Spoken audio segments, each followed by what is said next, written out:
Awa Donmelo, bonjour. Bonjour. Comment expliquez-vous le rôle grandissant de la Russie en Afrique depuis 5 ans? Il faut dire que l'histoire de la Russie avec l'Afrique a commencé par la lutte anticolonialiste. Et donc, ce CV-là pèse lourd dans les relations entre l'opinion publique africaine et puis la Russie. Et aujourd'hui, nous sommes à un carrefour où les peuples africains sont en train de lutter pour faire sauter les derniers liens qui unissent encore les anciennes puissances coloniales et puis l'Afrique.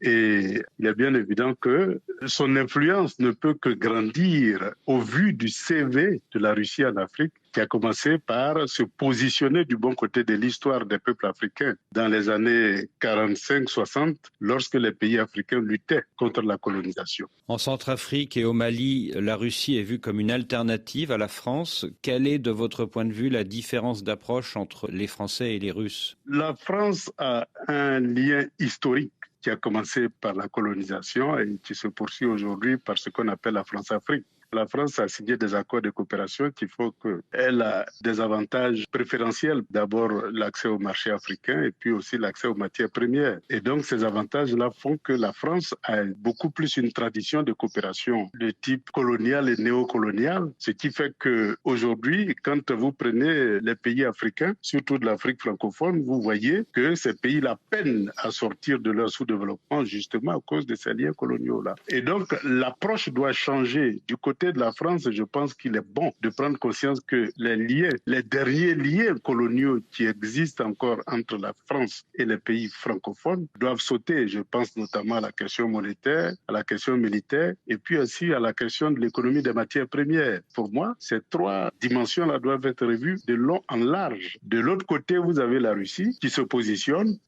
La Russie est beaucoup plus en attente des propositions venant des pays africains que l'inverse, parce que vous ne verrez jamais les Russes venir imposer une politique à un pays africain. Ça, c'est pas possible.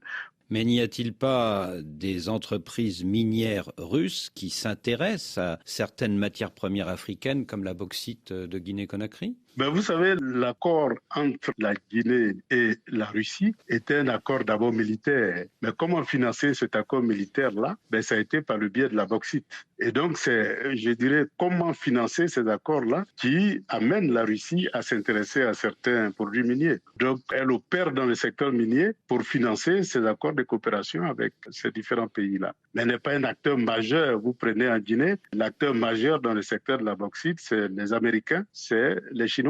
La Russie a une part très minime. Mais cet accord militaire entre Moscou et Conakry, il date de quand? Ça, c'est depuis le début de l'indépendance. Depuis les années Sékou Touré, oui. Oui, c'est depuis les années Sékou Touré. C'est à cette époque-là que cette politique a été mise en place. Sékou Touré n'avait pas les moyens de financer cet accord militaire-là. Donc, c'est par le biais de la bauxite que cet accord-là a été financé. Et vous dites qu'à la différence de la France, la Russie n'a pas d'influence militaire en Afrique, mais n'y a-t-il pas le groupe Wagner en Centrafrique et au Mali? Le groupe Wagner, c'est ce qu'on appelle dans le jargon moderne. Vous savez, depuis que les pays occidentaux ont commencé à réduire leur budget, ils ont sollicité les services des sociétés militaires privées, ou je dirais des Bob Denard modernisés. Il y a plusieurs groupes comme ça en Afrique, que ce soit des groupes américains, que ce soit des groupes français, à travers des anciens gendarmes comme Robert Montoya ou Paul Barry. On constate que de plus en plus, les sociétés militaires privées gagnent du terrain en Afrique. Et donc, si le Mali estime que ça peut leur apporter, c'est leur droit. Que la Centrafrique estime que ça peut leur apporter, c'est un droit. Mais il est aujourd'hui temps que les pays africains, sur le plan de la défense et de la sécurité, s'assument pleinement. C'est-à-dire qu'il ne faut pas que des sociétés militaires privées comme le groupe Wagner prennent la place des armées nationales. S'ils sont là, ils doivent aider les forces de défense et de sécurité à augmenter en puissance et en force pour assumer leur défense et leur sécurité. Est-ce à dire qu'une société militaire privée comme le groupe Wagner, ce ne sont pas de simples instructeurs, comme disent officiellement les autorités maliennes? C'est des instructeurs, puisqu'ils sont là pour former et aussi pour transformer les forces de défense et de sécurité. Mais ce sont des combattants. Tout militaire est un combattant. Les anciens gendarmes de l'armée française qui ont combattu auprès des rébellions et des putschistes africains, on les connaît. Bob Denard a été un grand combattant. En Centrafrique comme au Mali, le groupe Wagner est pointé du doigt par les organisations de défense des droits de l'homme. Est-ce que vous ne craignez pas que ces exactions puissent ternir l'image de la Russie en Afrique ? Non, c'est des sociétés privées. C'est comme si on me disait, c'est vrai que l'image de Bob Denard, etc., n'est pas reluisante et que c'est reproché à la France d'avoir utilisé ces services-là. Oui, certes, le groupe Wagner est une société privée, mais elle est dirigée par M. Prigojine, qui est très proche du président russe, Vladimir Poutine, et elle combat actuellement à Bakhmout face aux forces ukrainiennes, aux côtés des forces russes.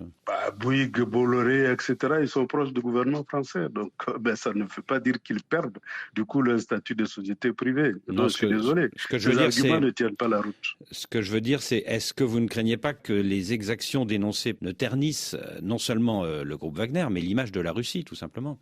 Vous savez, aujourd'hui, les droits de l'homme sont instrumentalisés à travers le monde entier. Il y a des gens qui ont le permis de tuer. Quand ils tuent, c'est silence radio. Il y a d'autres qui n'ont pas ce permis-là. Quand ils tuent, évidemment, ils sont épinglés. Donc, la question des droits de l'homme, eh bien, en Occident, on cherche à instrumentaliser cette question-là parce qu'on voit le silence que les Occidentaux observent quand eux-mêmes, ils sont responsables de ces exactions. Mais on voit comment ils montent en épingle.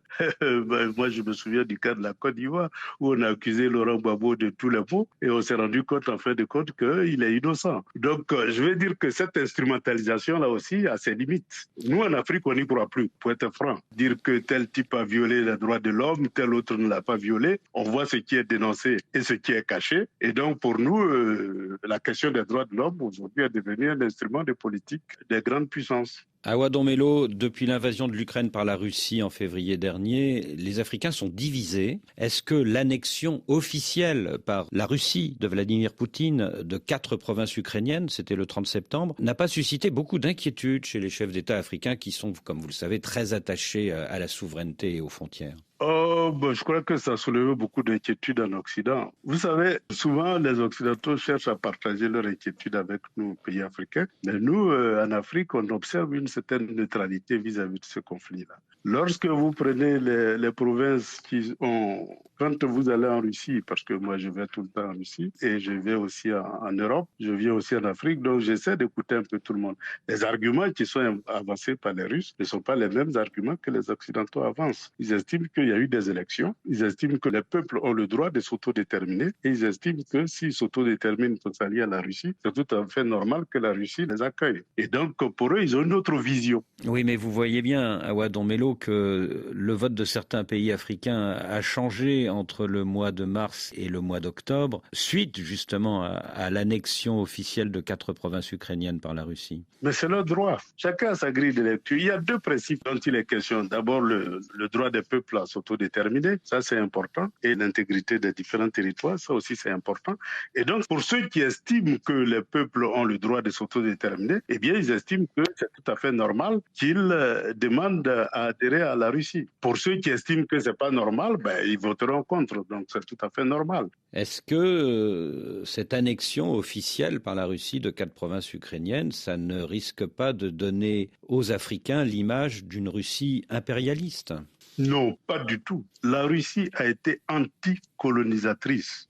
Pour nous, c'est un CV qui pèse lourd dans notre analyse et dans notre rapport avec la Russie. Oui, mais ça, c'était il y a 60 ans, Awa Domelo. Je parle d'aujourd'hui. Mais aujourd'hui, la Russie ne fait pas autre chose que se mettre du côté des forces progressistes qui luttent pour faire sauter les derniers boulons de la colonisation.